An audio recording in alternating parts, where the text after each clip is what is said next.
Hello there and welcome. I am Sye Rodriguez, and today we're asking the question, is dark chocolate good for you? Think again.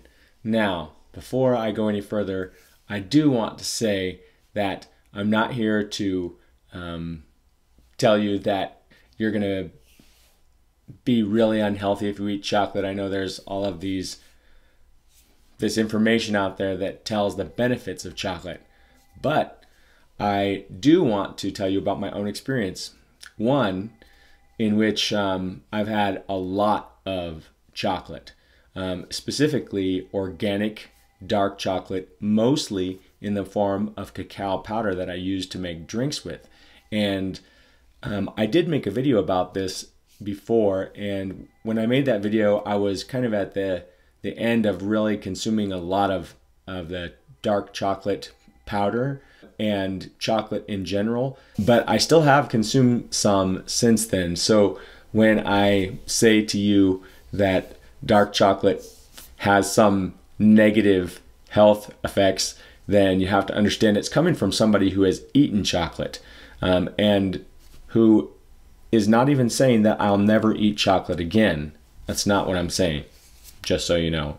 So, taking this a little further, what I wanted to share with you is that more and more information is coming out about dark chocolate containing cadmium and lead in higher concentrations than what you would want to put in your body. Now, some of the different chocolates that people are eating have less lead and cadmium in them than other ones, but some of the well-known brands in the organic raw food industry are some of the chocolates that actually have some of the highest levels of cadmium in them. And I think it's important to be aware of this because cadmium is really bad for you. It has no health benefits. There is what is considered a safe limit to consume every day, and you would have to consume a lot of chocolate to get over that limit in some cases, but you wouldn't have to consume very much chocolate in other cases to get over that limit. And it's been shown that probably the fastest way to go over that limit is by using chocolate products or organic raw cacao that is in the powder form. And the reason why is that is where the highest levels of cadmium have been found. And in addition, lead has been found in almost all of the different chocolates. And for all of the vegans out there, which I consider myself a vegan, there has been dairy found in about 60% of the dark chocolate products that were tested. And I'm not sure about organic versus non-organic in those, but there were some well-known brands that I did notice of the organic variety of even darker chocolates, like 60 or higher percentage, that don't have milk on the list of ingredients, but that were found to have traces of milk in them. So for people who are allergic to milk or who don't want to have it, then it's a very good thing to know that this is the case, and you probably want to do a little research and find out if your products that you have, your cacao or chocolate products that you've been eating, are ones that you want to continue to eat. So really quick, I just want to read a couple of facts for you so that you can know that I'm not just pulling this stuff out of my own opinion box. So here's what we have here.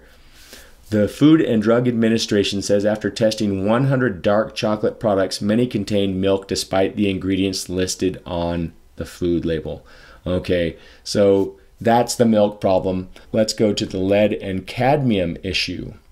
It says source of cadmium. Cadmium and lead are naturally present in the environment and can be inhaled as well as foods like shellfish, liver, kidney, cereals, and infant formula, but the researchers said that cacao was the biggest contributor to raised heavy metal traces. So that's another article. Let's go to another one. Okay, just want to read some of the reasons you might not want to have cadmium in your diet. Cadmium is also known to cause reproductive harm. Chronic exposure to cadmium has been been harmful to kidney, liver, and it causes bone damage in humans. And children are more susceptible to exposure effects from low doses of cadmium over time. So there's more to this, though. It's definitely overall just not good for you.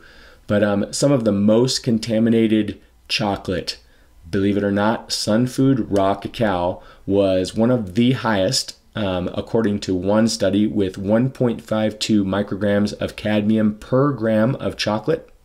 And I also want to point out that this chocolate also ranked number 3 for the highest amount of lead content. And most people already know that lead is not good for you and it's really bad for your brain. It basically delays intellectual development in children who are exposed to lead, and it can be a lot worse than just delayed intellectual development. I'm sure most people know that. Let's look and see here what else is important to know. Okay, from Mike Adams, the health ranger, the question was asked where the lead may potentially come from. And so there's 2 possible sources according to his study. And he does have a lab where he is able to test the amounts himself. So the information that's coming from Mike Adams regarding different levels of heavy metals in foods is accurate because he's doing the testing, but he's not just doing it. He's having an outside lab test it as well after he does it, and they're confirming the same things. But sources of cadmium and lead. One possibility is contaminated soils and just soil in general. The cacao plant tends to take up cadmium specifically more in higher concentrations than what is actually in the soil. But the number 2 possibility is machine parts used to grind cacao into powder. And I'm just going to quote Mike Adams here.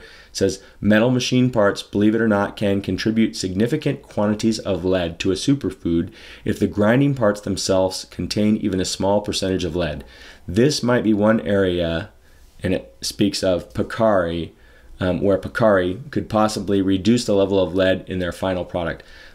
Because their particular product, Pocari chocolate nibs and powder, was found to be higher in lead than other sources of chocolate. Last one, Nativas, which is an organic raw cacao powder, was also one of the highest in cadmium.